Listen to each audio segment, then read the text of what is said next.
So Platinum End has officially come to a close. The manga that was pretty controversial when it was releasing and especially when it ended has now officially concluded with episode 24 of the anime. And like I've said over different videos, I kinda knew the idea of the ending, but I didn't know specifics, so now I can officially explain what I meant by that statement. So I knew essentially the world would end at some point in this show, but I didn't know what caused it, and honestly, based on my impressions, I thought it was humanity that caused the end of the world. So based on what I was seeing, I was assuming, watching the previous episodes, that ultimately humanity would launch themselves in a nuclear war, Nakami would just kind of sit back and watch, and then obviously that's how it was going to go. But it actually turned out to be a lot more interesting with the idea of God killing itself, and then in return, that causing a catastrophic chain of events that should, when you initially do it, maybe destroy heaven, maybe take away the arrows, but in return, because God seemingly created the humans, in return they too cease to exist when God's no longer there. Very bold.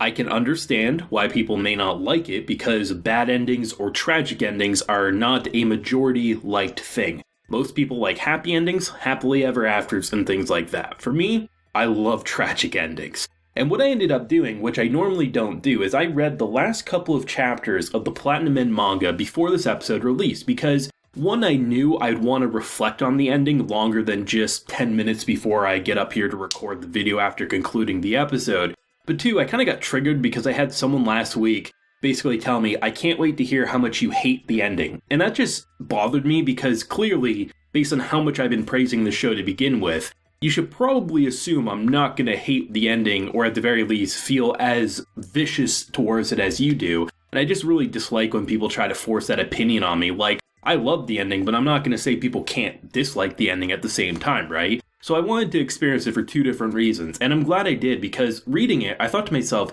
this is interesting, and I'm very curious to see how the anime will handle this, because there were so many shots that just felt like it would be hard to animate. So I like the idea of almost taking the manga panels and just, I love the very, very end sequence where it's just flashing phrases like everyone desires death before it all just, we see the humanity at its absolute breaking point of ceasing to exist and everything that they created just crumbling.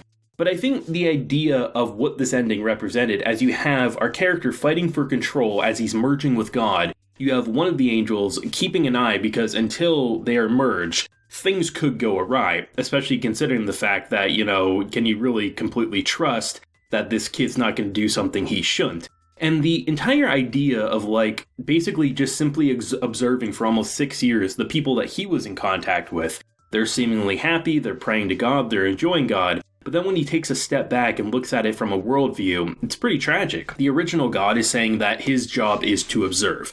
And they definitely go over and they skim on the details on specifics, which I think is important because if you're going to make a story with God and you're going to make that a focus, if you're going to try to justify what came first, the humans or God, who created what, and, the meaning of the universe, you're going to get into territory that's just not going to make sense and people aren't going to buy it. They explained enough while leaving room to interpretation and almost feeling like the answers to some of these questions the human brain can't comprehend. But the idea that it kind of explains why this God, even if he's saying he created all this, he essentially does nothing except let the humans do what they will as he sits by. And seemingly for some reason, ultimately when his life force is running out, he continues the cycle of taking a new one who wants to die and then carrying on so this creature can always exist. And I thought it was interesting because I really don't get the impression that when he kills himself, right, when God kills himself, that it was doing so to necessarily destroy everything, but more so,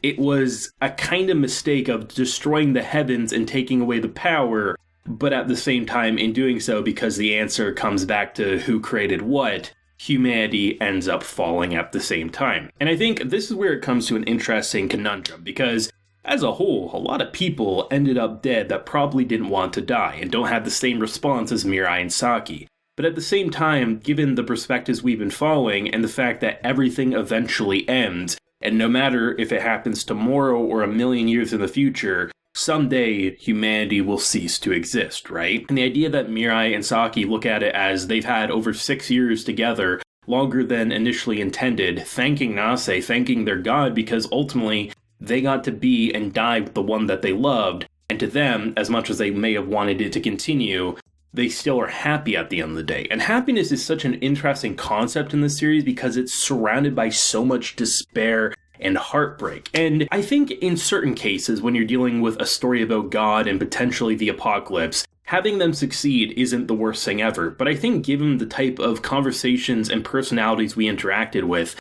to me, this actually ends up working out quite well because, one, what are you going to do? You're just going to continue the cycle of God and have it do nothing or intervene and cause more shit to go wrong? Or do you have a human who ends up merging, but not officially merging completely, make a stupid mistake that ends up killing everyone? And the answer we get is, this is death. This is what ultimately we have to experience. It's something that's very thought-provoking, I find. It's something that I don't leave saying, I'm satisfied in the way that I'm happy to see everyone die, or I'm happy to see certain questions answered in this way. But more so, I think it's so bold and original to have a show end with essentially the world ending, the God being destroyed as is the heavens, and have our two main characters be content with what they experience. For some, they're going to be heartbroken and just in distress.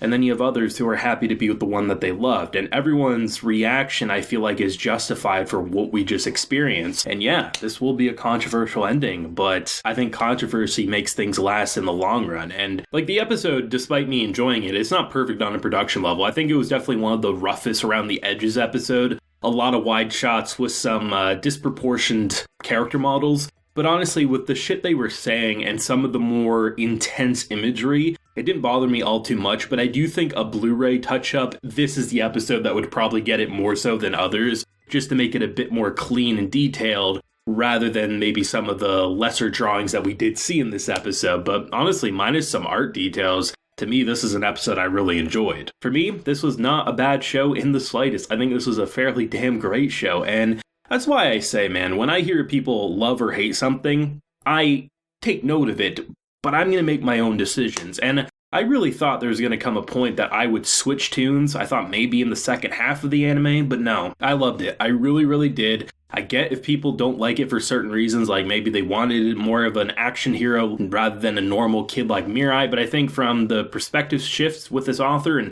how he went about a pretty realistic scenario and how different people respond with such a bold and unique ending, it left an impression on me, and I can see myself rewatching this in some time, maybe when I recommend it to someone or something like that. But either way, I leave satisfied. I'll be interested to read the comments, theories, and interpretations, because there's definitely been some good interpretations in the comments as of late, as honestly I thought people had some really good thoughts on how different themes mean what and what characters are actually saying. So I'd love to know your thoughts if you have any, either if you loved it or you hated it, or if you're a bit neutral on it overall. Let me know down below. Leave a like if you enjoyed and subscribe if you're new around here. Till next time, everyone, please take care and have a good one.